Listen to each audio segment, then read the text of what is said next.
Hi hello ನಮಸ್ಕಾರ ವೀಕ್ಷಕರೇ, welcome to spotlight. ಪಯಣ ರೀಲಿಂದ ರಿಯಲ್ಗೆ. ನಾನು ನಿಮ್ಮ ಹರಿಣಿ ನಟರಾಜ್. ಸ್ಪಾಟ್ಲೈಟ್. ವೀಕ್ಷಕರೇ, ಜಿಮ್, ವರ್ಕೌಟ್ ಹಾಗೂ ಡಯಟ್ ಈ ಮೂರಲ್ಲೂ ತುಂಬ ಜನಕ್ಕೆ ಅಸಂಪ್ಷನ್ಸ್ ಇದೆ ಹಾಗೂ ತಪ್ಪು ಕಲ್ಪನೆಗಳಿದೆ. ಇದು ಆ್ಯಕ್ಚುಯಲಾಗಿ ಏನು, ಆ್ಯಕ್ಚುಯಲಾಗಿ ಯಾರು ಏನು ವರ್ಕೌಟ್ ಮಾಡಬೇಕು, ಹೇಗೆ ವರ್ಕೌಟ್ ಮಾಡಬೇಕು ಮತ್ತು ಯಾವ ಟೈಮಲ್ಲಿ ವರ್ಕೌಟ್ ಮಾಡಬೇಕು, ಇವೆಲ್ಲವನ್ನು ಸಂಪೂರ್ಣವಾಗಿ ತಿಳಿಸ್ಕೊಡೋದಕ್ಕೆ ಇವತ್ತು ನಮ್ಮ ಜೊತೆ ಇದ್ದಾರೆ ಜಿಮ್ ರವಿ ಅವರು. ಬನ್ನಿ ಅವರನ್ನು ಕಾರ್ಯಕ್ರಮಕ್ಕೆ ಸ್ವಾಗತಿಸೋಣ. ಸರ್ ನಮಸ್ಕಾರ. ಕಾರ್ಯಕ್ರಮಕ್ಕೆ ಸ್ವಾಗತ sir. Thank you. Always energetic ನೀವು. Okay sir, gym, diet, workouts ಅಥವಾ ವೆಯ್ಟ್ ಲಿಫ್ಟಿಂಗ್ ಆಗ್ಬೋದು, ಮತ್ತು ಎಲ್ಲ ಥರದ್ರಲ್ಲೂ ಬಾಡಿ ಬಿಲ್ಡಿಂಗ್ ಸಂಬಂಧಪಟ್ಟಂಗೆ ಎಲ್ಲದರಲ್ಲೂ ಅಸಂಪ್ಷನ್ಸ್ ಇದೆ ಮತ್ತು ಪರ್ಟಿಕ್ಯುಲರ್ಲಿ ತುಂಬ ಭಯ ಇದೆ ಅಲ್ವಾ? ಮತ್ತು ಇದೇ ಥರ ಮಾಡಬೇಕು ಎಕ್ಸಸೈಸು, ಇದೇ ಥರ ಬಾಡಿ ಬಿಲ್ಡಿಂಗ್ ಮಾಡಬೇಕು, ಇದೇ ರೀತಿಯಲ್ಲಿ ವೈಟ್ ಲಿಫ್ಟ್ ಮಾಡಬೇಕು, ಆ ಥರ ಏನಾದರೂ ರೂಲ್ಸ್ಗಳಿದೆಯಾ? ಖಂಡಿತ ಇದೆ ಮೇಡಮ್, ಖಂಡಿತ. ಯಾವುದೇ ಸ್ಪೋರ್ಟ್ಸ್ಗೆ ಹೋಗ್ಬೋದು, ಯಾವುದೇ ಒಂದು ಜಿಮ್ ಒಂದೇ ಅಂತಲ್ಲ, ಯಾವುದೇ ಮಾಡಬೇಕಾದ್ರೆ ಅದಕ್ಕೊಂದು ಶಿಸ್ತುಬದ್ಧ ವ್ಯಾಯಾಮ ಇರ್ತದೆ. ಹೌದು ಹೌದು. ಅದೇ ಥರನೇ ಮಾಡಬೇಕು. ಆ ಥರ ಮಾಡಲಿಲ್ಲ ಅಂದಾಗ ಅದು ನಮ್ಮನ್ನು ಇಷ್ಟಪಡಲ್ಲ. ಹೌದು, ಅದು ನಮ್ಗೆ ಒಲಿಯಲ್ಲ. ಸೊ ನಾವು ಅದು ಹೊಲಿಸ್ಕೋಬೇಕು ಅಂದಾಗ ಏನಾಗುತ್ತೆ, ಕೆಲವು ರೂಲ್ಸ್ ಅದು ರೆಗ್ಯುಲೇಷನ್ ನಾವು ಫಾಲೋ ಮಾಡಬೇಕು. ನಾವು ಜಿಮ್ ಒಳಗಡೆ ಹೋದಾಗ ವೆಯ್ಟ್ಸ್ ಆಗ್ಬೋದು, ಪ್ಲೇಟ್ ಆಗ್ಬೋದು, ಅಥವಾ ನೆಲ ಆಗ್ಬೋದು, ಅಥವಾ ರಾಡ್ ಆಗಿ ಯಾವ ಇನ್ಸ್ಟ್ರೂಮೆಂಟ್ ಆಗ್ಬೋದು, ಪ್ರತಿಯೊಂದೂ ನಾವು ಗೌರವದಿಂದ ನಡೆಸ್ಕೋಬೇಕು, ನೋಡ್ಕೋಬೇಕು. ಹೌದು, ಅದು ಪ್ರೀತಿ ಮುಟ್ಟಿ ನಮಸ್ಕಾರ ಮಾಡಬೇಕು. ಅದ್ರೂ ಜೀವ ಇರ್ತದೆ. ಅದಕ್ಕೆ ಅದರಿಂದ ನಮ್ಗೆ ಬಾಡಿ ಬರೋದಿಲ್ಲ, ಅದರಿಂದ ನಮ್ಗೆ ಗೈನ್ ಆಗೋದು. ಹೌದು. ಸೊ ನಾವು ಅದ್ರ ಪ್ರೀತಿಯಿಂದ ನೋಡ್ಕೊಂಡಾಗ ಏನಾಗುತ್ತೆ, ಅದು ನಮಗೆ ಯಾವುದೇ ರೀತಿ ತೊಂದರೆ ಕೊಡಲ್ಲ. ಕಾಲು ಮೇಲೆ ಬಿದ್ದೋಗೋದು, ಕೈ ಮೇಲೆ ಬಿದ್ದೋಗೋದು ಏನೂ ಆಗಲ್ಲ. ಇವತ್ತು ನಾವು ಜಿಮ್ ಒಳಗೆ ಹೋಗುವಾಗ ನೆಲ ಮುಟ್ಟಿ ನಮಸ್ಕಾರ ಮಾಡ್ಕೋಬೇಕು. ಪ್ರತಿ ವೆಯ್ಟ್ಸ್ಗೂ ನಾವು ದಾಟೋದಾಗಲಿ, ವೆಯ್ಟ್ಸ್ ಕಾಲಲ್ಲಿ ಓದಿದ್ರೆ ಕಾಲಲ್ಲಿ ಮಾತಾಡಿಸ್ಬಾರ್ದು. ಹೌದು. ಪ್ರತಿ ವೆಯ್ಟ್ಸ್ ನಾವು ಕಾಲಲ್ಲಿ ಮಾತಾಡಿಸ್ತೀವಿ, ಎಲ್ಲನೂ ಅಷ್ಟೇ ಮಾತಾಡಿಸೋಕ್ಕಿಲ್ಲ. ಈಗ ಫುಟ್ಬಾಲು ಅದು ಕಾಲ ಆಟ ಆಡ್ಬೋದು, ಕ್ರಿಕೆಟು ಬ್ಯಾಟ್ ಆಟಾಡ್ಬೋದು. ಹಂಗಂದ್ಬಿಟ್ಟು ಎಲ್ಲ ವಸ್ತುಗಳು ನಾವು ಯಾವುದ್ರಲ್ಲಿ ಮಾತಾಡೋ ಅದರಲ್ಲೇ ಮಾತಾಡಿಸ್ಬೇಕು. ಹೌದು. ಪ್ರತಿ ವಸ್ತು ಗೌರವ ಕೊಡಬೇಕು. ಗೌರವ ಕೊಡಲಿದ್ದಾಗ ನಿಮಗೆ ಜಿಮ್ಮಿಂದ ಆಗ್ಬೋದು, ಬೇರೆ ಸ್ಪೋರ್ಟ್ಸ್ ಆಗ್ಬೋದು, ನಿಮಗೆ ಅದರಿಂದ ನಿಮ್ಗೆ ಬೆನಿಫಿಟ್ ಸಿಗೋಲ್ಲ. ನೀವು ಎಲ್ಲ ವೆಯ್ಟ್ಸು ಕಾಲ ಓದಿತಾ ಇರ್ತೀವಿ, ಒಂದು ಸಹ ಕಾಲ ಮೇಲೆ ಬಿದ್ದೋಗ್ತದೆ. ನನ್ನ ಜೀವನದಲ್ಲಿ, ನನ್ನ ಲೈಫಲ್ಲಿ ಇಷ್ಟು ತನಕ ನಾನು ಜಿಮ್ನ ಪ್ರೀತಿ ಮಾಡೋಂಗೆ, ಜಿಮ್ನ ಗೌರವಿಸ್ದಂಗೆ, ಜಿಮ್ಗೆ ಗೌರವ ಕೊಡೋಂಗೆ ನಾನು ಯಾರಿಗೂ ಕೊಡೋಲ್ಲ. ಆದರೆ ಇವತ್ತು ನನಗೆ ಸಣ್ಣ ಗಾಯ ಕೂಡ ಆಗಿಲ್ಲ, ಸಣ್ಣ ಇಂಜುರಿ ಆಗಿಲ್ಲ, ಸಣ್ಣ ಪ್ರಾಬ್ಲಮ್ ಆಗಿಲ್ಲ, ಏನು ತೊಂದರೆ ಇಲ್ಲ. ಯಾಕಂದರೆ ನಾನು ಅದನ್ನಷ್ಟು ಗೌರವಿಸ್ತಾ ಇರ್ತೀನಿ, ಅಷ್ಟು ಪ್ರೀತಿ ನೋಡ್ಕೊತಾ ಇರ್ತೀನಿ. ಹೌದು. ಸೊ ಜಿಮ್ನ ನಾವು ದೇವಸ್ಥಾನ ಥರ ನೋಡ್ಕೊಂಡಾಗ, ಆ ವೇಟ್ಸ್ ದೇವ್ರ ಥರ ನೋಡ್ಕೊಂಡಾಗ ನಮಗೆ ಖಂಡಿತ ಯಾವುದೇ ರೀತಿ ಪ್ರಾಬ್ಲಮ್ ಆಗಲ್ಲ. ಹೌದು. ನಾನು ಇವತ್ತು ವೇಟ್ಸ್ ದಾಟಲ್ಲ, ಹಿಂಗೆ ವೇಟ್ಸ್ನ ಕಾಲಲ್ಲಿ ಓದಿಯಲ್ಲ, ಕಾಲು ಟಚ್ ಆದ್ರೆ ನಮಸ್ಕಾರ ಮಾಡ್ಕೊತೀನಿ ಹಿಂಗೆ. ಸೊ ಹಂಗಿರೋದ್ರಿಂದ ನೀವಷ್ಟೇ ಸ್ನೇಹಿತರೆ, ಜಿಮ್ನ ಪ್ರೀತಿ ಮಾಡಿ, ಜಿಮ್ನ ಗೌರವಿಸಿ, ಜಿಮ್ಮಲ್ಲಿರೋ ಎಲ್ಲ ವಸ್ತುಗಳಿಗೂ ಗೌರವ ಕೊಡಿ, ಅದರ ಪೂಜ್ಯ ಭಾವನೆ ನೋಡಿ, ನಿಮ್ಗೆ ಒಳ್ಳೆಯದಾಗುತ್ತೆ, ಅದರಿಂದ ನಿಮ್ಗೆ ಬೆನಿಫಿಟ್ ಆಗುತ್ತೆ. ಜಿಮ್ ಅನ್ನೋದೊಂದು ದೇವಸ್ಥಾನ ಅಂತ ಅನ್ಕೊಳ್ಳಿ ಸ್ನೇಹಿತರೆ. ಬಾಡಿ ಬಿಲ್ಡರ್ಸ್ ಏನಿದಾರಲ್ಲ, ಅವರು ಯಾವ ಥರ ಬಾಡಿ ಬಿಲ್ಡ್ ಮಾಡ್ತಿದ್ದಾರೆ ನಮಗೆ ಐಡಿಯಾ ಇಲ್ಲ, ಬಟ್ ಅವ್ರ ಬಗ್ಗೆ ನಿಮ್ಮ ಅಭಿಪ್ರಾಯ ಏನು ಸರ್? ಸರ್, ಇವತ್ತು ಬಾಡಿ ಬಿಲ್ಡರ್ ಏನು ಮಾಡ್ತಾರೋ ಅದೂ, ಅಥವಾ ಹಳೆ ಬಾಡಿ ಬಿಲ್ಡರ್ ಏನು ಮಾಡ್ತಾರೋ ಅವ್ರಿಗೂ ನಮಗೂ ಕಂಪೇರ್ ಮಾಡಿದ್ರೆ ಎಲ್ಲರೂ ಒಂದೇ ಎಕ್ಸಸೈಸ್ ಮಾಡಲೇಬೇಕು. ಹೌದು ಹೌದು ಹೌದು. ಆವಾಗ ನಮ್ಗೆ ತಿನ್ನೋಕೆ ಊಟ ಇರಲಿಲ್ಲ, ಇವಾಗ ತಿನ್ನೋಕೆ ಊಟ ಸಿಗ್ತಾ ಇದೆ. ನಮ್ಮ ಹತ್ರ ಅವಾಗ ಕಾಸು ಇರಲಿಲ್ಲ, ಈಗ ಇವ್ರು ಕಾಸು ಕೊಡ್ತಾ ಇದ್ದಾರೆ. ಮೇಡಮ್, ನಾನು 110 ಬಾಡಿ ಬಿಲ್ಡಿಂಗ್ ಗೋಲ್ಡ್ ಮೆಡಲ್ ತೊಗೊಂಡಿದ್ದೀನಿ. ರಾಷ್ಟ್ರ, ಅಂತಾರಾಷ್ಟ್ರೀಯ, ಸ್ಟೇಟು, ಎಲ್ಲ ದೊಡ್ಡ ಅವಾರ್ಡ್ಸ್ ತೊಗೊಂಡಿದ್ದೀನಿ. ನನಗೆ ₹1 ಯಾವುದೇ ಕ್ಯಾಶ್ ಪ್ರೈಸ್ ಕೊಟ್ಟಿಲ್ಲ.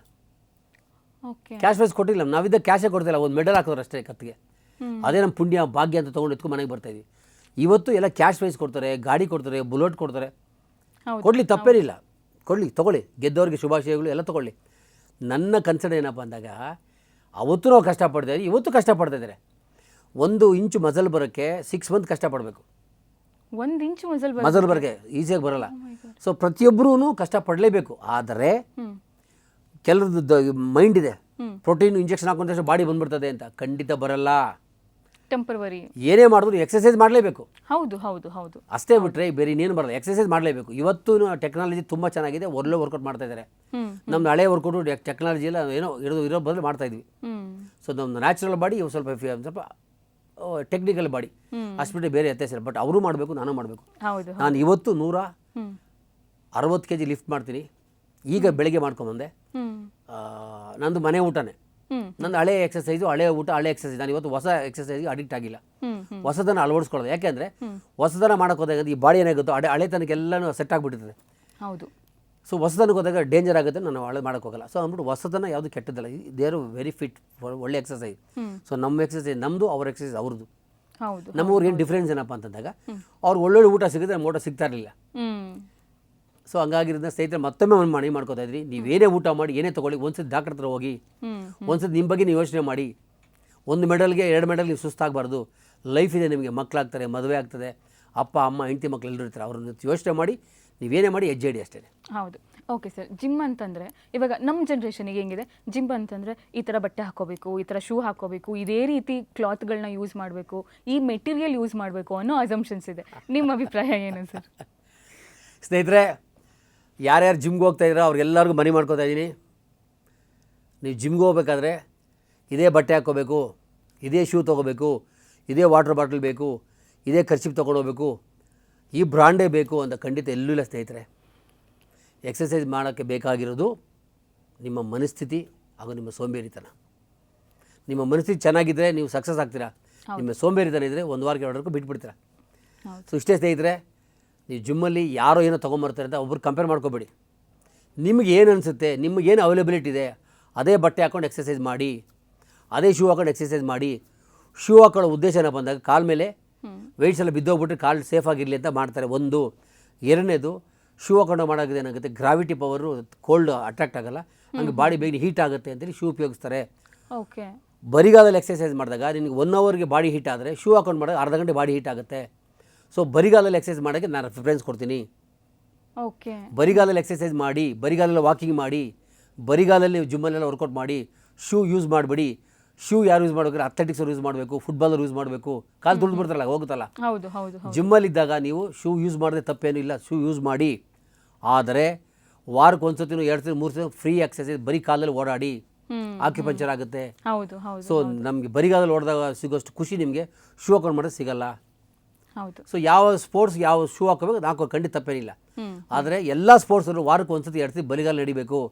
ಅದು ಎಕ್ಸಸೈಸೇ ಮಾಡಲ್ಲ, ಅವ್ರಿಗೆ ಎಕ್ಸಸೈಸ್ ಬಗ್ಗೆ ಗೊತ್ತಿಲ್ಲ, ಅವರು ಕೂಡ ಬರಿಗಾಲಲ್ಲಿ ನಡೆದ್ರೆ ಒಳ್ಳೇದಾಗುತ್ತೆ. ಹೌದು ಹೌದು. ಬರಿಗಾಲಲ್ಲಿ ನಡೆದ್ರೆ ತುಂಬ ಖುಷಿ ಆಗ್ತೀರಾ. ಓಕೆ ಸರ್, ಇವಾಗ ಪರ್ಟಿಕ್ಯುಲರ್ಲಿ ವುಮನ್ ಮತ್ತು ಮನ್ ಅಂತ ಬಂದಾಗ ಅವರಿಬ್ರಿಗೂ ಸಪ್ರೇಟ್ ಸೆಟ್ ಆಫ್ ಎಕ್ಸಸೈಸ್ಗಳೇನಾದರೂ ಇದೆಯಾ, ಅಥವಾ ಇಬ್ಬರು ಒಂದೇ ಎಕ್ಸಸೈಸ್ಗಳನ್ನ ಮಾಡ್ಬೋದಾ? ಖಂಡಿತ ಜಿಮ್ಮಲ್ಲಿ ಬಂದಾಗ ಹುಡುಗಿ ಆಗ್ಬೋದು, ಹುಡುಗ ಆಗ್ಬೋದು, ಮೆನ್ ಆಗ್ಬೋದು, ಗರ್ಲಾಗ್ಬೋದು, ವುಮೆನ್ ಆಗ್ಬೋದು, ಯಾರು ಬೇಕಾರಾಗ್ಬೋದು. ಒಟ್ಟಿಗೆ ಎಕ್ಸಸೈಸ್ ಮಾಡೋದಕ್ಕೆ ಏನೂ ಪ್ರಾಬ್ಲಮ್ ಇಲ್ಲ, ಮಾಡ್ಬೋದು. ಆದರೆ ಹುಡುಗಿಯರು ಹುಡುಗನ ಕಂಪೇರ್ ಮಾಡಬಾರ್ದು, ಹುಡುಗಿಯರನ್ನ ಕಂಪೇರ್ ಮಾಡಬಾರ್ದು. ಹೌದು. ಫುಡ್ಡು ಅಷ್ಟೇ, ಹುಡುಗನ ಫಾಲೋ ಮಾಡಬಾರ್ದು, ಹುಡುಗಿನ ಫಾಲೋ ಮಾಡಬಾರ್ದು. ಸೊ ಇವ್ರ ಶಕ್ತಿನೇ ಬೇರೆ, ಅವ್ರ ಶಕ್ತಿನೇ ಬೇರೆ. ಹೌದು ಹೌದು. ಸೊ ಎಕ್ಸಸೈಸ್ ಎಲ್ಲ ಒಂದೇ, ಮಿಷನ್ ಲೆಕ್ಕ ಮಲ್ಟಿ ಜಿಮ್ಮಲ್ಲಿ ಮಾಡ್ಬೋದು, ಏನು ತೊಂದರೆ ಇಲ್ಲ. ಸೊ ಆ ಥರ ಯಾವುದೇ ಪ್ರಾಬ್ಲಮ್ ಏನಿಲ್ಲ, ಮಾಡ್ಬೋದು ಖಂಡಿತ. ಸೊ ಹುಡುಗಿಯರು ಬಾಡಿ ಬಿಲ್ಡಿಂಗ್ ಮಾಡ್ತಾ ಇದ್ದಾರೆ ಈಗ. ಹೌದು ಸರ್, ಹೌದು. 20 ವರ್ಷದ ಇತ್ತು, ಇವಾಗಲೂ ಮಾಡ್ತಾರೆ. ಇವಾಗ ಇಂಡಿಯಾ ಬಂದು ಮಾಡೋದು ವೆಯ್ಟ್ ಲಿಫ್ಟಿಂಗ್ ಮಾಡ್ತಾರೆ, ಪವರ್ ಲಿಫ್ಟಿಂಗ್ ಮಾಡ್ತಾರೆ. ಹೆಣ್ಮಕ್ಳು ಇವತ್ತು ಇಂಥ ಕಡೆ ಸಾಧನೆ ಮಾಡಲಿಲ್ಲ ಅನ್ನಂಗಿಲ್ಲ, ಖಂಡಿತ ಹೆಣ್ಮಕ್ಳು ಮಾಡ್ಬೋದು, ಜಿಮ್ ಮಾಡ್ಬೋದು. ಬನ್ನಿ, ವರ್ಕೌಟ್ ಮಾಡಿ, ಎಕ್ಸಸೈಸ್ ಮಾಡಿ, ನೀವು ಹೆಲ್ತಿಯಾಗಿರಿ, ಆರೋಗ್ಯವಾಗಿರಿ. ಒಂದು ಹೆಣ್ಣು ಹೆಲ್ತಿಯಾಗಿದ್ರೆ ಇಡೀ ಕುಟುಂಬ ಹೆಲ್ತಿಯಾಗಿ ಇಟ್ಕೋತಾರೆ. ಹೌದು ಹೌದು, ಆ್ಯಕ್ಚುಲಿ ಟ್ರೂ. ಓಕೆ ಸರ್, ಇವಾಗ ನಾವೆಲ್ಲ ಕೇಳಿರೋದು ಹೆಂಗೆ ಅಂತಂದರೆ ಪರ್ಟಿಕ್ಯುಲರ್ ಡೇ ಒಂದೊಂದು ಮಸಲ್ ಅಂತ ಮಾಡ್ತಾರೆ. ಇನ್ನು ಕೆಲವೊಬ್ರು ಏನು ಮಾಡ್ತಾರೆ, ಪ್ರತಿದಿನ ಎಲ್ಲ ಮಸಲ್ಸ್ನು ವರ್ಕೌಟ್ ಮಾಡ್ತಾರೆ. ನೀವು ಯಾವ್ದನ್ನ ಪ್ರಿಫರ್ ಮಾಡ್ತೀರಾ? ಇದರಲ್ಲಿ 2 ಟೈಪ್ಸ್ ಇರ್ತವೆ ಮೇಡಮ್. ಒಂದು ಪ್ರೊಫೆಷನಲ್ ಬಾಡಿ ಬಿಲ್ಡರ್ಸ್ ಅಂತ ಇರ್ತಾರೆ. ಹೌದು. ಅವ್ರು ಏನು ಮಾಡ್ತಾರೆ ಅಂದರೆ ಒಂದು ಮಸಲ್ಸ್ಗೆ 1 ದಿವಸ ಟ್ರೈ ಮಾಡ್ತಾರೆ, ಅಷ್ಟು 3 ಅವರ್ಸ್ ಬೇಕು. ಹೌದು. ಒಂದು ಮಸಲ್ಸ್ಗೆ ಟ್ರೈ ಮಾಡಿದ್ರೆ 3 ಅವರ್ಸ್ ಮುಗಿಸ್ತಾರೆ. ಅವರು ಅದನ್ನು ಕಂಪಲ್ಸರಿ ಅದು ಮಾಡಲೇಬೇಕು. ಸೊ ಚೆಸ್ಟ್ಗೆ 1 ದಿವಸ, ಟ್ರೈಸೆಪ್ಸ್ 1 ದಿವಸ, ಥೈಸ್ಗೆ 1 ದಿವಸ, ಕಾಫ್ಗೆ 1 ದಿವಸ, ಹೌದು, ಅಬ್ಡಾಮನ್ 1 ದಿವಸ, ಈ ಥರ ಎಲ್ಲ ಅವರು ಅದನ್ನು ನಾವು ಫಾಲೋ ಮಾಡೋಕ್ಕಾಗಲ್ಲ, ಯಾರು ಹೊಸಬ್ರು ಫಾಲೋ ಮಾಡೋಕ್ಕಾಗಲ್ಲ.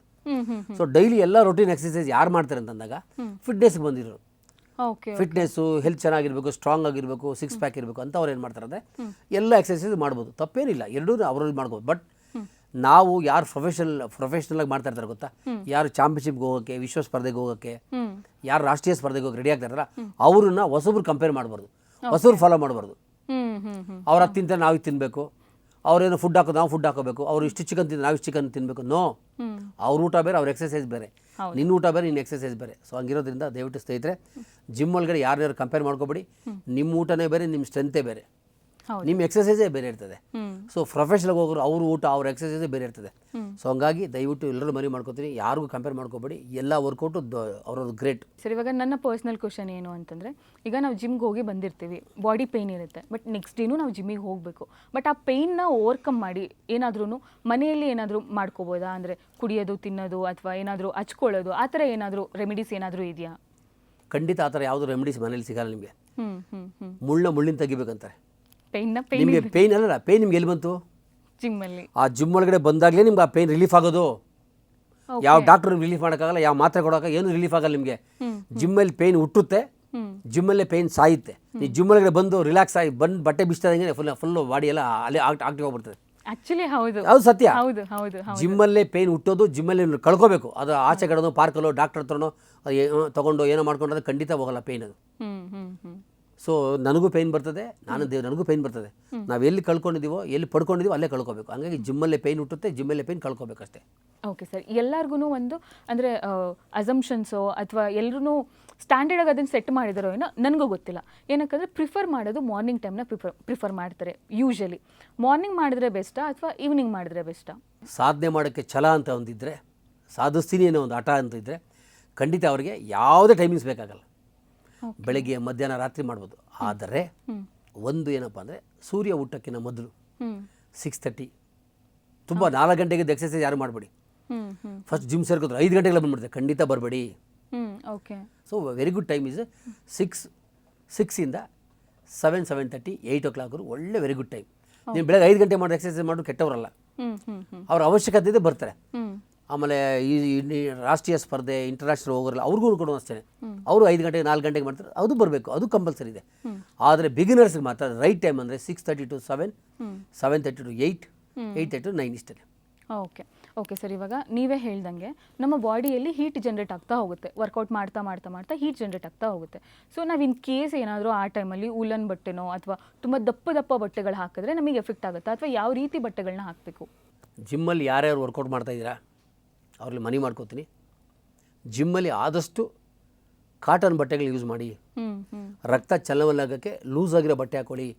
ಸ್ಕಿನ್ಗೆ ಟೈಟಾಗಿರೋ ಬಟ್ಟೆ ಹಾಕ್ಕೊಂಡು ಮೈಯೆಲ್ಲ ಕಾಣೋ ಹಂಗೆ ಫುಲ್ಲು ಟೈಟ್ ಆಗುತ್ತೆ, ಬ್ಲಡ್ ಕ್ಲಾಟ್ ಆಗುತ್ತೆ. ಓಕೆ.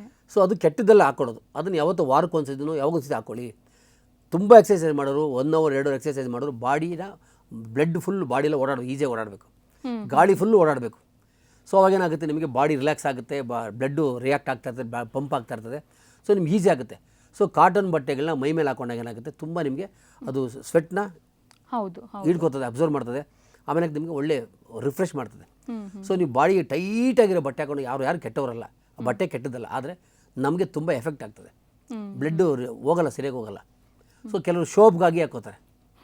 ಆ ಶೋಪ್ಗಾಗಿ ಖಂಡಿತ ಅದನ್ನು ಯಾವುದೋ ಜಿಮ್ಮಲ್ಲಿ ಯೂಸ್ ಮಾಡೋಕ್ಕೆ ಹೋಗಬೇಡಿ, ತಪ್ಪೇನಿಲ್ಲ, ಮಾಡೋಕ್ಕೆ ಹೋಗಬೇಡಿ ಅಷ್ಟೇ. ಹಾಕೊಂಡ್ರೆ ಕೆಟ್ಟವರಲ್ಲ. ಸೊ ಅದ್ರಿಗೆ ಸೈಡ್ ಎಫೆಕ್ಟ್ ಜಾಸ್ತಿ ಇದೆ, ಯೋಚನೆ ಮಾಡ್ಕೊಂಡು ಹಾಕೊಳ್ಳಿ. ಆದರೆ ನನ್ನ ಪ್ರಕಾರ ನಾನು ಹೇಳಪ್ಪ, ನನ್ನ ಎಕ್ಸ್ಪೀರಿಯನ್ಸ್ ಏನಪ್ಪ ಅಂದರೆ ಕಾಟನ್ ಬಟ್ಟೆಗಳು ಮೈ ಮೇಲೆ ಲೂಸ್ ಆಗಿರಬೇಕು. ಎಷ್ಟು ಲೂಸ್ ಆಗಿರುತ್ತೋ ಅಷ್ಟು ಒಳ್ಳೆಯದು. ಸಾಧ್ಯವಾದಷ್ಟು ನೀವು ಹಳೆ ಕಾಲದಲ್ಲಿ ಕುಸ್ತಿ ಎಲ್ಲ ಮಾಡ್ತಾರೆ ಗೊತ್ತಾ, ಬರೀ ಲಂಗೋಟಿ ಕೆಲಸ ಮಾಡೋದು. ಸೊ ಯಾವಾಗೈತೆ ಬಾಡಿ ಎಲ್ಲ ಫುಲ್ ರಿಯಾಕ್ಟ್ ಆಗಿ ಎಲ್ಲ ಆಕ್ಟಿವ್ ಆಗಿ ಎಲ್ಲ ಬಾಡಿ ಫ್ರೆಶ್ ಏರ್ ಆಚೆ ಹೋಗೋದು, ಆಚೆ ಬರೋದು, ಅದು ಏನಾಗುತ್ತೆ ಮನುಷ್ಯನ ಡೆವಲಪ್ಮೆಂಟ್ಗೆ ಜಾಸ್ತಿ ಈಸಿ ಆಗುತ್ತೆ. ಸೊ ನಾವು ಯಾವಾಗ ಅದನ್ನೆಲ್ಲ ಅಳವಡಿಸ್ಕೋತಿರಲ್ಲ ಅವಾಗ ಒಳ್ಳೇದಾಗುತ್ತೆ. ಸೊ ಜಿಮ್ಮಲ್ಲಿ ನೀವು ಯಾವುದೂ ಆದಷ್ಟು ಲೂಸ್ ಆಗಿರೋ ಬಟ್ಟೆಗಳು ಹಾಕೊಳ್ಳಿ, ಕಾಟನ್ ಬಟ್ಟೆ ಜಾಸ್ತಿ ಯೂಸ್ ಮಾಡಿ ಅಷ್ಟೇ. ಓಕೆ ಸರ್, ಇವಾಗ ಫಿಟ್ನೆಸ್ಸಿಗಂತ ಬರೋರು ಸಂಖ್ಯೆ ಎಷ್ಟಿದೆಯೋ ಅದಕ್ಕಿಂತ ಜಾಸ್ತಿ ಹೆಲ್ತಿಗೋಸ್ಕರ ಬರ್ತಾರೆ. ಅಂತಂದರೆ ಇವಾಗ PCOS ಇರುತ್ತೆ, PCOD ಇರುತ್ತೆ, ಮತ್ತು ಥೈರಾಯ್ಡ್ಸ್ ಇರುತ್ತೆ. ಇವ್ರುಗಳೆಲ್ಲ ಯಾವ ರೀತಿ ವರ್ಕೌಟ್ ಮಾಡಬೇಕು? ಅವ್ರಿಗೆ ಏನಕ್ಕಂದರೆ ಹಾರ್ಮೋನ್ ಇಂಬ್ಯಾಲೆನ್ಸ್ ಇರೋದ್ರಿಂದ ಪರ್ಟಿಕ್ಯುಲರ್ ವರ್ಕೌಟ್ಸ್ ಏನಾದರೂ ಇದೆಯಾ? ಯಾವ ಥರ ವರ್ಕೌಟ್ ಮಾಡಿದ್ರೆ ಅವ್ರಿಗೆ ಒಳ್ಳೆಯದು? ಸ್ನೇಹಿತರೆ, ಉದಯ ಟಿವಿ ಮುಖಾಂತರ ಮನೆ ಮಾಡ್ಕೋತೀವಿ ಸ್ನೇಹಿತರೆ. ನೀವು ಜಿಮ್ಮಿಗೆ ಸೇರ್ಕೊಳ್ಳೋರು, ಜಿಮ್ಮಿಗೆ ಬರೋರು, ಅದು ಜಿಮ್ ಬಗ್ಗೆ ತುಂಬ ಇಂಟ್ರೆಸ್ಟ್ ಇರೋರು, ಹುಡುಗಿಯರಾಗ್ಬೋದು, ಹುಡುಗರಾಗ್ಬೋದು, ಅಥವಾ ದೊಡ್ಡವರಾಗ್ಬೋದು, ಅಥವಾ ಹೆಣ್ಮಕ್ಳಾಗ್ಬೋದು, ನಿಮ್ಮಲ್ಲಿ ಮನೆ ಮಾಡ್ಕೋತಾ ಇದ್ದೀವಿ ಸ್ನೇಹಿತರೆ. ನಿಮಗೇನೇ ಹೆಲ್ತ್ ಪ್ರಾಬ್ಲಮ್ ಇದ್ದರೆ, ಹೆಲ್ತ್ ಇಶ್ಯೂಸ್ ಇದ್ದರೆ ಒಂದು ಸಲ ನೀವು ಡಾಕ್ಟ್ರ್ ಹತ್ರ ಹೋಗಿ ಅವ್ರ ಹತ್ರ ನಿಮ್ಮ ಒಂದು ಅನಿಸಿಕೆ ಹೇಳ್ಕೊಳ್ಳಿ, ಅವರೊಂದು ಅನುಮತಿ ತೊಗೊಳ್ಳಿ. ಏನು ಎಕ್ಸಸೈಸ್ ಮಾಡಬೇಕು, ಏನು ಊಟ ತಿನ್ಬೇಕು, ಏನು ಮಾಡಬೇಕು, ಏನು ಬಿಡಬೇಕು ಅಂತ ಡಾಕ್ಟ್ರ್ ಹೇಳ್ತಾರೆ. ಸೊ ಜಿಮ್ಮಲ್ಲಿ ಕೋಚ್ ಇದು ಹೇಳೋಕ್ಕಾಗಲ್ಲ, ನೀವು ತಪ್ಪು ತಿಳ್ಕೋತಾ ಇದ್ದೀರಾ. ಜಿಮ್ಮಲ್ಲಿ ಕೋಚು ಎಕ್ಸಸೈಸ್ ಮಾಡೋಕ್ಕೆ ಮಾತ್ರ ಒಂದು ಕೋಚ್ ಅಷ್ಟೇ, ಅವನು ಈಸ್ ನಾಟ್ ಎ ಡಾಕ್ಟರ್. ಹೌದು. ಸೊ ಕೋಚ್ನ ಬ್ಲೇಮ್ ಮಾಡಬೇಡಿ, ಕೋಚ್ ಡಾಕ್ಟರ್ ಅಲ್ಲ. ಹೌದು. ಸೊ ನೀವು ಡಾಕ್ಟರ್ ಹತ್ರ ಹೋಗಿ ಡಾಕ್ಟರ್ ಹತ್ರ ತಿಳ್ಕೊಂಡು ನಿಮ್ಗೆ ಏನು ಎಕ್ಸಸೈಸ್ ಬೇಕೋ ಅದನ್ನು ಮಾತ್ರ ಡಾಕ್ಟರ್ ಹತ್ರ ಮಾಡ್ಕೊಳ್ಳಿ. ಜೊತೆಗೆ ನೀವೇನೋ ಜಿಮ್ಮಲ್ಲಿ ಬಂದು ಬೇರೆ ಎಕ್ಸಸೈಸ್ ಮಾಡಬೇಕು ಮಾಡಿದಾಗ ನಿಮ್ಮ ಬಾಡಿ ರಿಯಾಕ್ಟ್ ಮಾಡಿ, ಎಸ್ ನಾನು ಎಕ್ಸಸೈಸ್ ಮಾಡ್ತೀನಿ, ನಂಗೆ ಶಕ್ತಿ ಇದೆ ಅಂದಾಗ ಕಂಟಿನ್ಯೂ ಮಾಡಿ. ಓಕೆ. ನಮ್ಮ ನಗುವಿಗಾಗಿ ನಾವು ಡಾಕ್ಟರ್ ಹತ್ರ ಹೋಗಬೇಕು, ನಮ್ಮ ನೋವಿಗಾಗಿ ನಾವು ಡಾಕ್ಟರ್ ಆಗಬಾರ್ದು. ಯೋಚನೆ ಮಾಡಿ ಸ್ನೇಹಿತರೆ, ಯೋಚನೆ ಮಾಡಿ. ಓಕೆ ಸರ್, ಜಿಮ್ಮಲ್ಲಿ ಕೆಲವೊಬ್ಬರಿಗೆ ಎಕ್ಸ್ಪೀರಿಯನ್ಸ್ ಆಗಿರುತ್ತೆ, ಏನಕ್ಕಂದರೆ ಆಲ್ ಆಫ್ ಅ ಸಡನ್ ಸುಸ್ತಾಗಿರುತ್ತೆ. ಇನ್ನು ಕೆಲವೊಬ್ಬರು ಸೀನಿಯರ್ ಸಿಟಿಸನ್ಸ್ಗಳು ಬಂದಿರ್ತಾರೆ, ಶುಗರ್ ಇದೆ, BP ಇದೆ ಅಂತ ಹೇಳ್ಬಿಟ್ಟು ವರ್ಕೌಟ್ ಮಾಡೋದಕ್ಕೆ ಅಂತ ಬಂದಿರ್ತಾರೆ. ಅದ್ರ ಬಗ್ಗೆ ನಿಮ್ಮ ಅಭಿಪ್ರಾಯ ಏನು ಸರ್? ನಾನು ಅವಾಗ ಹೇಳಿದ್ದೀನಲ್ಲ ಮೇಡಮ್, ಅವ್ರ ಏಜ್ ಆಗ್ಬೋದು, ಅವ್ರ ಹೆಲ್ತ್ ಫಿಟ್ನೆಸ್ ಆಗ್ಬೋದು, ಅವರ ಒಂದು ಶಕ್ತಿ ಅವರಿಗೆ ಸ್ಟ್ರೆಂತ್ ಅವರಿಗೆ ಗೊತ್ತಿರ್ತದೆ. ಸೊ ಅದನ್ನ ಮೇಲೆ ಅವರು ಎಷ್ಟು ಎಕ್ಸಸೈಸ್ ಮಾಡಬೇಕು, ಏನು ಮಾಡಬೇಕು, ಯಾವುದನ್ನು ಮಾಡಬೇಕು ಅಂತ ಕೋಚ್ ಅಂತ ಡಿಸ್ಕಷನ್ ಮಾಡಬೇಕು. ನೀನು ಕೋಚ್ ಇರೋದೇ ನಿಮ್ಗೆ ಎಕ್ಸಸೈಸ್ ಹೇಳ್ಕೊಡೋಕ್ಕೆ. ಅವ್ರನ್ನ ಬಿಟ್ಟು ಏನೋ ಮಾಡೋಕೆ ಹೋದಾಗ ಏನಾಗುತ್ತೆ, ಇವೆಲ್ಲ ಪ್ರಾಬ್ಲಮ್ ಆಗ್ತದೆ. ಸೊ ನೀವು ಯಾವತ್ತು ಕೋಚ್ ಇರೋದೇ ಅಡ್ವೈಸ್ ಮಾಡೋಕ್ಕೆ, ಅವರು ಟೀಚ್ ಮಾಡೋಕ್ಕೆ ಇರ್ತಾರೆ. ಸೊ ಕೋಚ್ ಅನ್ನೋದು ಒಂದು ರೆಸ್ಪಾನ್ಸಿಬಿಲಿಟಿ ಜಾಬ್ ಅದು. ಸೊ ಅವ್ರ ಅಡ್ವೈಸ್ ತೊಗೊಳ್ಳೇಬೇಕು. ಅಡ್ವೈಸ್ ತೊಗೊಂಡಾಗಂತ ಈ ಥರ ಪ್ರಾಬ್ಲಮ್ಸ್ ಯಾವುದೂ ಬರಲ್ಲ. ಇದೇನು ಮಾಡ್ತಾ ಗೊತ್ತಾ, ನನಗೆಲ್ಲ ಗೊತ್ತು ಅನ್ನೋ ಅಹಂಕಾರ, ಎಲ್ಲ ಗೊತ್ತು ಅನ್ನೋ ಒಂದು ಜಂಬ, ನನಗೇನು ಹೇಳ್ಸ್ಕೊಬೇಕು ಅವ್ರಿಗೆ ಮಾಡೋಕೆ ಹೋಗ್ತಾರೆ, ಎಲ್ಲ ಸೈಡ್ ಎಫೆಕ್ಟ್ ಆಗುತ್ತೆ. ಸೊ ಹಂಗಿರೋದ್ರಿಂದ ಎಲ್ಲ ಜಿಮ್ ಯಾರು ಇಷ್ಟಪಡ್ತಾರೆ, ಯಾರು ಸ್ಪೋರ್ಟ್ಸ್ ಇಷ್ಟಪಡ್ತಾರೆ ಅವರೆಲ್ಲರಿಗೂ ಮನೆ ಮಾಡ್ಕೋತೀವಿ. ನೀವು ಜಿಮ್ಮಲ್ಲಿ ಹೋದಾಗ ಕೋಚ್ ಮಾತನ್ನು ಕೇಳಿ. ಕೋಚ್ ಅಂದರೆ ನಾಟ್ ಓನ್ಲಿ ಕೆಲಸ ಮಾಡೋನಲ್ಲ, ನಮ್ಮ ಹೆಲ್ತನ್ನು ಕಾಪಾಡೋನು, ನಮ್ಮ ಹೆಲ್ತನ್ನ ನೋಡ್ಕೊಳ್ಳೋನು, ನಮ್ಗೆ ಯಾವುದೇ ಕಾಯಿಲೆ ಬರ್ದಂಗೆ ನೋಡ್ಕೊಳ್ಳೋನು, ನಮ್ಮ ಆಗು ಹೋಗುಗಳನ್ನೆಲ್ಲ ತಿಳಿಸೋನು, ಜೊತೆಗೆ ನಮ್ಮ ಏಳಿಗೆನ ಬಯಸುವಂಥ ವ್ಯಕ್ತಿ, ನಮ್ಮ ಸಂತೋಷನ ಬಯಸುವಂಥ ವ್ಯಕ್ತಿ, ನಮ್ಗೆ ಯಾವುದೇ ಕಾಯಿಲೆ ಬರದೇ ಇರಲಿ, ಬರ್ದಂಗೆ ಪ್ರಿಕಾಷನ್ ತೊಗೊಳ್ಳೋದೇ ಈ ಕೋಚ್. ಸೊ ಜಿಮ್ಮಲ್ಲಿರೋ ಕೋಚ್ಗೆ ಮರ್ಯಾದೆ ಕೊಡಿ, ಗೌರವ ಕೊಡಿ. ಜಿಮ್ ಕೋಚ್ ಇದನ್ನಲ್ಲ, is one of the doctor. ಹೌದು ಸರ್. ಯಾಕಂದರೆ ಈ ಕಾಯಿಲೆ ಬಂದಾಗ ಆ ಡಾಕ್ಟರ್ ವಾಸಿ ಮಾಡೋಕ್ಕಿರ್ತಾನೆ, ಆ ಕಾಯಿಲೆನೇ ಬರ್ದಂಗೆ ನೋಡ್ಕೊಳ್ಳಿ ಈ ಕೋಚ್. ಸೊ ಹಂಗಿರೋದ್ರಿಂದ ಕೋಚ್ಗೆ ಮರ್ಯಾದೆ ಕೊಡಿ. Coach is the ultimate. So coaches ಅಷ್ಟೇ, ಕೋಚಲ್ಲಿ ಮನೆ ಮಾಡ್ಕೋತೀವಿ ಸ್ನೇಹಿತರೆ. ಜಿಮ್ಮಲ್ಲಿರೋ ಎಲ್ಲ ಕೋಚ್ಗೂ ಮನೆ ಮಾಡ್ಕೋತಾ ಇದ್ದೀನಿ.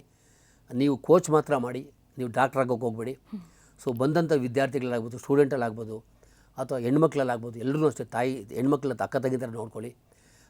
ಬಂದಂಥ ವಿದ್ಯಾರ್ಥಿಗಳನ್ನ ಅಣ್ಣ ತಮ್ಮಂದ್ರ ಥರ ನೋಡ್ಕೊಳ್ಳಿ, ತಮ್ಮ ಕುಟುಂಬದ ಥರ ನೋಡ್ಕೊಳ್ಳಿ. ತುಂಬ ಪ್ರೀತಿಯಿಂದ ಎಕ್ಸಸೈಸ್ ಹೇಳ್ಕೊಡಿ, ನೆಗ್ಲೆಕ್ಟ್ ಮಾಡಬೇಡಿ. ನೀವು ನೆಗ್ಲೆಕ್ಟ್ ಮಾಡಿದ್ರೆ ಕಾಲ ಮೇಲೆ ವೇಟ್ಸ್ ಹಾಕೋತಾರೆ, ಸೊಂಟ ಮುರಿದೋಗುತ್ತೆ, ಕೈಕಾಲು ಮುರಿದೋಗುತ್ತೆ.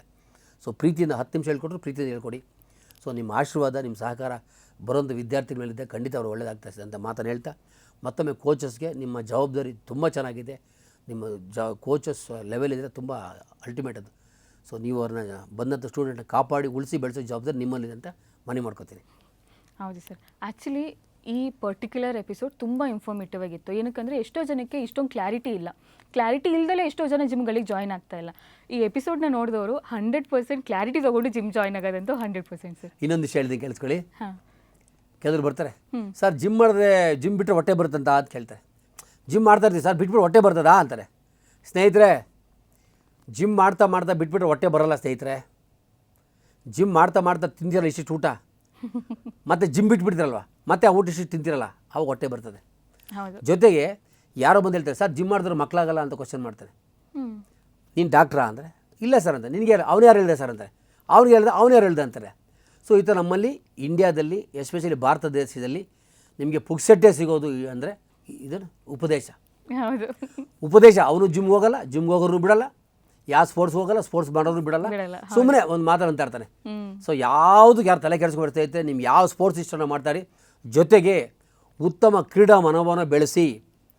ಕ್ರೀಡಾ ಮನೋಭಾವ ಬೆಳೆಸಿದಾಗ ನೀವು ಒಬ್ಬ ಮಗ, ಒಂದು ಕುಟುಂಬದ ಒಂದು ಮಗ ಕ್ರೀಡಾಪಟುವಾದರೆ ಆ ಮನೆ ಹೆಲ್ತಿ ಚೆನ್ನಾಗಿರ್ತದೆ, ಆ ಹುಡುಗ ಚೆನ್ನಾಗಿರ್ತಾನೆ, ಅವ್ರ ಅಪ್ಪ ಅಮ್ಮ ಚೆನ್ನಾಗಿರ್ತಾರೆ, ಆ ಹೆಂಡತಿ ಮಕ್ಕಳು ಚೆನ್ನಾಗಿರ್ತಾರೆ, ಇಡೀ ಆ ಕುಟುಂಬನೇ ಚೆನ್ನಾಗಿರ್ತದೆ. ಆ ಹುಡುಗ ಚೆನ್ನಾಗಿದ್ದಾಗ ಆ ಲೊಕ್ಯಾಲಿಟಿ ಚೆನ್ನಾಗಿರ್ತದೆ, ಆ ಲೊಕ್ಯಾಲಿಟಿ ಚೆನ್ನಾಗಿದ್ದಾಗ ಏನಾಗುತ್ತೆ, ಆ ಊರು ಚೆನ್ನಾಗಿರ್ತದೆ, ಆ ಊರು ಚೆನ್ನಾಗಿದ್ದಾಗ ಏನಾಗುತ್ತೆ, ಆ ರಾಜ್ಯ ಚೆನ್ನಾಗಿರ್ತದೆ, ಆ ರಾಜ್ಯ ಚೆನ್ನಾಗಿದೆ, ಇಡೀ ದೇಶನ ಹೆಲ್ತಿ ಅಂದರೆ ಒಂದು ಸುಂದರ ಹುಡುಗರು ಒಂದು ಹೆಲ್ತಿಯಾಗಿರೋಂಥ ಒಂದು ದೇಶನ ಕಟ್ಟೋಕ್ಕೆ ಸಹಾಯ ಆಗ್ತದೆ. ಇವೆಲ್ಲರೂ ಸ್ಪೋರ್ಟ್ಸ್ ಮನ್ ಆಗಿ ನಾನು ಮಾತನ್ನು ಕೇಳ್ಕೊತಿರ್ತೇನೆ. Thank you sir. ನಮ್ಮ ಜೊತೆ ಕುತ್ಕೊಂಡು ಇಷ್ಟ ತನಕ ಮಾತಾಡಿ ನಿಮ್ಮ ಎಕ್ಸ್ಪೀರಿಯನ್ಸ್ನ ಶೇರ್ ಮಾಡೋದಕ್ಕೆ ತುಂಬ ಧನ್ಯವಾದಗಳು. ಧನ್ಯವಾದ. Love you all. ಸೊ ವೀಕ್ಷಕರೇ, ನೋಡಿದ್ರಲ್ಲ ಜಿಮ್ ಅಂದರೆ ಏನು, ಜಿಮ್ಮಲ್ಲಿ ಯಾವ ರೀತಿ ವರ್ಕೌಟ್ಗಳನ್ನ ಮಾಡಬೇಕು, ಯಾರ್ಯಾರು ಯಾವ ರೀತಿ ವರ್ಕೌಟ್ನ ಮಾಡಬೇಕು, ಮತ್ತು ಯಾರು ಯಾವಾಗ ವರ್ಕೌಟ್ಗಳನ್ನ ಮಾಡಬೇಕು, ಎಲ್ಲವನ್ನು ಸಂಪೂರ್ಣವಾಗಿ ನಮ್ಮ ಜಿಮ್ ರವಿ ಅವರು ತಿಳಿಸ್ಕೊಟ್ಟಿದ್ದಾರೆ. ಈ ಎಪಿಸೋಡ್ ತುಂಬಾ ಇನ್ಫಾರ್ಮೇಟಿವ್ ಆಗಿತ್ತು ಅಂತ ಅನ್ಕೊತೀನಿ. ಹಾಗಾದರೆ ನನ್ನ ಭೇಟಿ ಮುಂದಿನ ಸಂಚಿಕೆಯಲ್ಲಿ. ಅಲ್ಲಿವರೆಗೂ ಸನ್ ಉದಯ ಕಾಮಿಡಿ ನೋಡ್ತಾ ಇರಿ, ನಗ್ತಾ ಇರಿ. Spotlight.